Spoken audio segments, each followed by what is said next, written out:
You are not ready for this. Trust me, it will stick around till the end. Today, millions of Americans drive on highways without a second thought. They switch lanes, pass other vehicles. What America could learn from European highlights. Let's And go. use their roads to keep them safe. But while American highways may look safe, they aren't the gold standard. Europe is home to some of the safest highways in the world, and they're not just better. They're US over will give 200% better at safety. keeping drivers safe. That's not an accident. That's engineering. But here's the strange part. European roads are often much narrower than those in the US, with some even allowing drivers to drive at speeds no American would think safe. So how is that possible? And what makes European highways so uniquely safe? To answer that, we need to look at where it all started. After World War II, the U.S. entered a period of rapid growth. Highways stretched across the country and car ownership became a central part of American life. However, across the Atlantic, the picture was very different. European cities had been devastated by war. Bomb craters tore through roads and entire transport networks were left in ruins. But beneath the ruins was a rare opportunity. With so much already wiped out, Europe had the opportunity to rebuild. Not just what was lost, but what had long been broken. Before the war, many roads were tight and inconsistent. They were also shared by cars, trams, and pedestrians, resulting in collisions, which often turned deadly. And by the late 1930s, the problem reached a breaking point. Britain alone recorded over 8,000 road deaths in a single year, its highest on record. Now faced with a blank slate, countries had the chance to design something better. And they did. Sweden was the first to establish a national road safety board, and other countries soon followed. By the end of the 20th century, every major European nation had pulled ahead of the U.S. in road safety. But the momentum didn't just stop there. Between 2001 and 2017, EU road deaths were slashed by more than half, making Europe the safest continent to drive in. All this progress didn't happen by chance. It came from doing things differently. So how exactly are European highways different from the U.S.? And how do European roads continue to keep drivers safer than almost anywhere else? To understand that, we need to start with the most fundamental piece. Okay guys, this is a video of what America could run from European highway. European highway was safe more than America. Why? In this video we'll learn and we see and we shout full video, because highway of European is good, better than, and more better than America, because America highway is not good. His death accident is more than European is good. Let's go and shock news and shocking theories. We show in this video and react, and please like and subscribe this video. Design. American roads are built for comfort. Lanes are wide, typically around 11 feet, and everything is designed to feel open. At first glance, that sounds like a good thing. But in reality, that comfort hides a deadly problem. You see, these wide lanes lower the tension behind the wheel. They make roads feel spacious and unthreatening, resulting in drivers speeding even without noticing. European engineers saw this pattern and made a simple yet genius redesign. Instead of making roads more spacious, they made them tighter, with many lanes measuring a modest 9 feet. That extra squeeze forces drivers to stay alert, leading to fewer high-speed crashes. But this raises a common question. If European roads are designed to slow drivers down, how come some don't even have speed limits? The answer lies in how they're built. High-speed stretches like the Autobahn aren't typical roads. They're engineered for control. Lanes are wider to give drivers more room to react, and curves are stretched out so steering stays solid and stable, even at high speeds. But even with this, high speed still brings high risk. Fast-moving vehicles, all traveling in the same space, is a recipe for disaster. To combat this, the Autobahn has one simple rule. Keep right unless passing. It's simple, but powerful. By moving slow vehicles to the right and reserving the left for overtaking only, traffic becomes more predictable. And that predictability is what helps prevent collisions, even when cars are speeding down the road. Still, none of this works if the road isn't kept in perfect condition. Because at those speeds, even a small crack can turn into a serious hazard. In the US, road maintenance often focuses on short-term fixes. When cracks appear, they're patched. When potholes form, they're filled. Over time, these Band-Aid fixes turn into stitched-together surfaces full of dips and gaps. Yes, I know. That's right. You're right. Roads are You're treated right. as long-term infrastructure, with most built to survive decades of wear. Materials like stone mastic and porous asphalt do more than hold up. They drain water and resist erosion. And instead of waiting for damage, many countries build maintenance into the schedule from day one. And some countries go even further. In cities like Amsterdam, modular stone tiles replace traditional poured concrete. These tiles sit above a maze of buried utilities, fiber cables, and sewers. So when something breaks, workers lift stones, fix the issue. No jackhammers, no patchwork. Just a road that puts itself back together. But pavement is just the foundation. Because in Europe, safety doesn't end with smooth roads. It starts with who those roads are built for.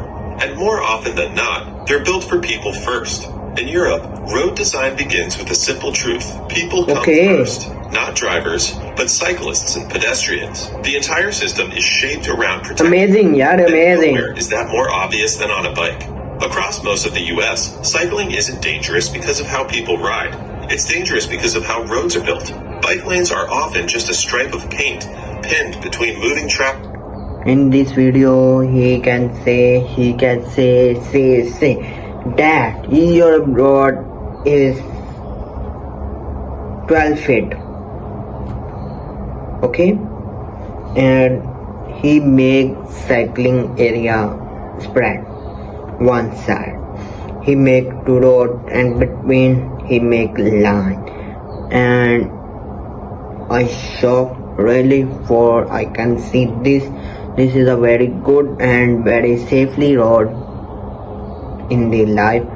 You watch from America, USA and other country. Please tell in Europe and in America. This is the correct. America, from America watch my video who die. I am from America and this is a wrong. This is a right. And in Europe, people who see this video, he is die. That is a correct. And that is a live video, not correct. Okay, I can not experience from I am from Pakistan.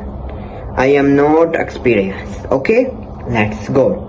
I am watch some videos on TikTok reel, but more than roads, many roads in our country, and I am not know. But I can see first time and my experience is very good.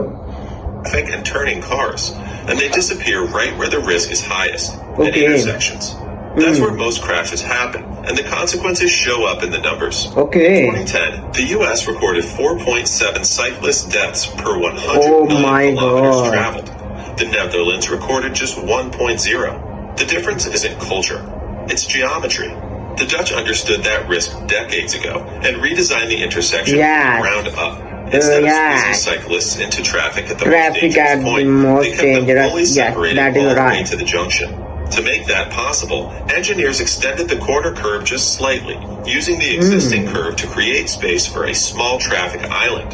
That one shift allows the bike path to continue straight through the intersection without needing extra room. From there, visual cues make everything clear. A red surface highlights the bike lane, painted lines mark the crossing point, and the pedestrian crosswalk shifts just behind the bike lane, giving each group their own safe space. Even drivers are repositioned. The stop line moves back a few feet, so turning cars can see cyclists that is a crazy video, guys. Not in their blind spot. That small change turns a dangerous glance over the shoulder into a clear line of sight. If they arrive at the junction together, both parties can respond safely. And even left turns, often the riskiest part, are simplified.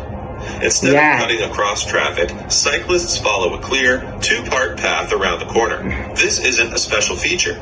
It's standard design across Dutch cities, because the roads were built with people in mind. And that mindset doesn't stop with infrastructure.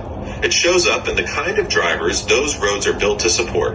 In the US, getting a license is quick, and in most cases, easy. With many taught by their parents, teens are cleared to drive after a short written test and a basic road exam. And once the test is passed, that's it. Full driving privileges. What would you say to somebody that hasn't tried therapy before? Just ask. Okay guys, that is a video, and next one.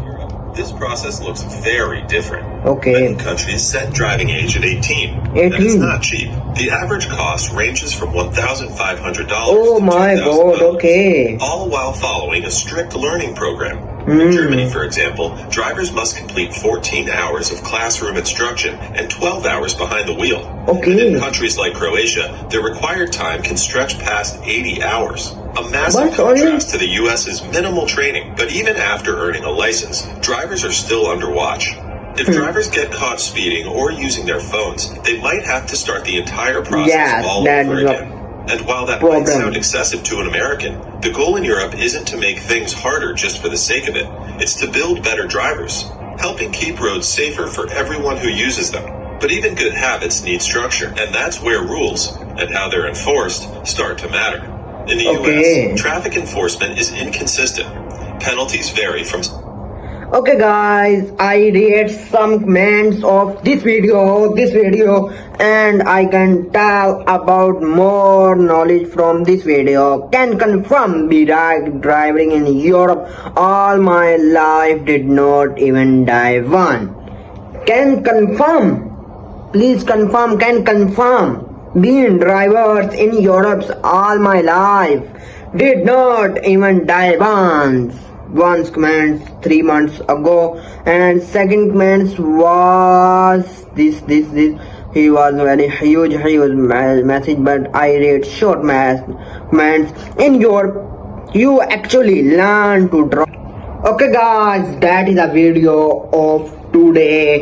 I hope you like it and subscribe my channel for more content, for more videos, funny entertainment. But this video was still, and I cannot complete watch this video because this video length is very more. I hope you watch this video in later form in 10 to 12 and 13 minutes, but I make more as possible as soon next video, more length and entertainment topics and entertainment videos. I hope you like and subscribe my video and bell icon to all, and till goodbye. Allah Hafiz. See you next video. Goodbye.